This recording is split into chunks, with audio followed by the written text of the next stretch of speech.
আমার একটা দুঃখ শেয়ার করতে চাই। আমি সকাল থেকে মোটামুটি 2-3 ঘন্টা ধরে শাড়ি পরে রেডি হয়ে পুরো আমি আর দিদিভাই পুরো সেম সেজেছিলাম, same blouse, same sari, same colour blouse. হ্যাঁ মানে সবই একই ছিল, প্রায় সব একই সেজেছি।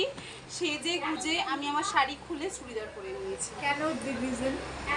রিজন হচ্ছে আমার মা, কি বলবো, ওর মা চেয়েছিল ব্লাউজটা পরতে, সেই জন্য আমার মা আমাকে অপমান করেছে। না কি বলে কি বলে, এত লম্বা মেয়ে শাড়ি পরেছিস, আরো লম্বা লাগছে।